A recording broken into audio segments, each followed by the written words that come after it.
चलिए अब बॉडी के लिए रेडी हो जाइए। अब आप लोगों को वॉल्यूम 2 का एक्सरसाइज 61 का PDF फाइल टेलीग्राम पर सेंड किया जा रहा है।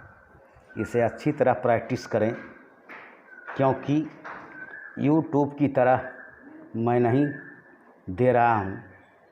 ये प्रैक्टिस एग्जामिनेशन के लिए है, पब्लिसिटी के लिए नहीं। धन्यवाद। चलिए अब आप लोग रेडी हो जाइए। वॉल्यूम 2 का एक्सरसाइज 61 स्टार्ट। सभापति महोदय, इस समय जबकि हमें अपने नेताओं के अनुभव और बुद्धिमत्ता की आवश्यकता है, यह दुर्भाग्य की बात है कि अपने ज्येष्ठ राजनयिकों में से अत्यंत प्रमुख और लगन वाले एक राजनायक को हमने खो दिया है। बड़े दुख के साथ मैंने यह सुना कि बड़े सवेरे कल श्री अयंगार की मृत्यु हो गई। अपने पूरे जीवन में उन्होंने अनेक उच्च पदों को दुर्लभ योग्यता से सुशोभित किया था। अपने स्वास्थ्य तथा अपने आराम का, जिसके कि वह पूरी तरह अधिकारी हो चुके थे, विचार न करके वे अपने जीवन के अंतिम दिनों तक देश और जनता की सेवा में लग रहे। जब कोई भी कठिन समस्या हमारे सामने आती थी तो सरकार में उनके सहकारी, उनकी परिपक्व बुद्धिमत्ता पर निर्भर करते थे। उनकी मृत्यु देश और हम सब के लिए भारी हानि है।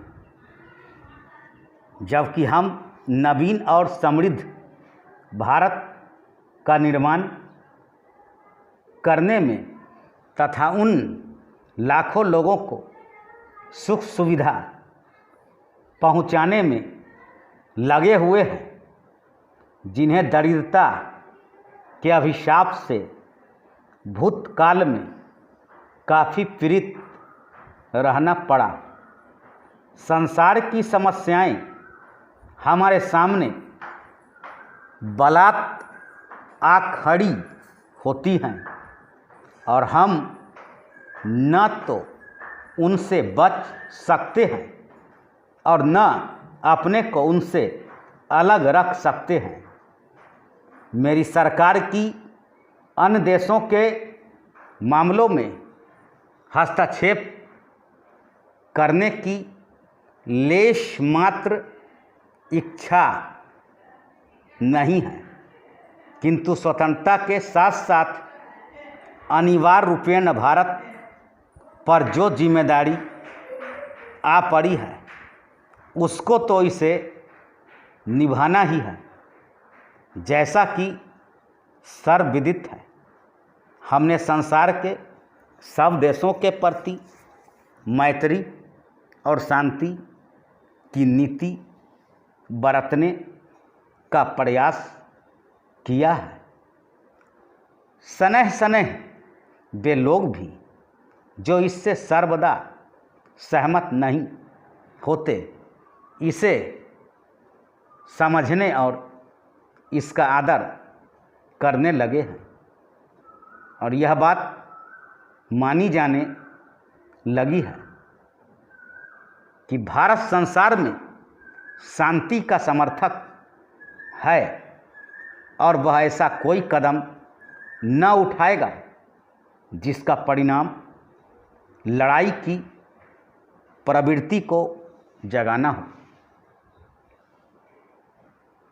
इसी नीति के अनुसरणार्थ मेरी सरकार ने कुछ ऐसे प्रस्ताव पेश किए थे जिनसे उसे यह आशा थी कि कोरिया युद्ध के बारे में समझौता हो जाएगा। इन प्रस्तावों को बहुत भारी समर्थन मिला, किंतु दुर्भाग्यवश उन महान देशों में से कुछ इन्हें स्वीकार न कर सके जिनका उससे निकटतम संबंध था। वह युद्ध जारी है और उससे न केवल कोरिया की जनता को ही कठोर यातना सहन करनी पड़ रही है, वरन अवशिष्ट संसार के लिए भी वह खतरे का निशान है। सुदूर पूर्व पर प्रभाव डालने वाले हाल में किए गए कुछ वक्तव्यों से और उनके परिणाम स्वरूप कोरिया के युद्ध का विस्तार होने से समस्त संसार में बहुत आशंका पैदा हुई है। मेरी सरकार भी इन बातों को गंभीर चिंता से देखती है। मुझे विश्वास है कि युद्ध का जो अपने साथ पहले ही भारी विपत्ति लाया है, विस्तार न होने दिया जाएगा तथा राष्ट्र और जातियों के हृदय को इन समस्याओं को शांतिपूर्ण रीति से सुलझाने की ओर मोड़ दिया जाएगा। धन्यवाद। इसे अच्छी तरह प्रैक्टिस करें और जो हम दे रहे हैं वो क्लास की तरह दे रहे हैं, यूट्यूब की तरह नहीं।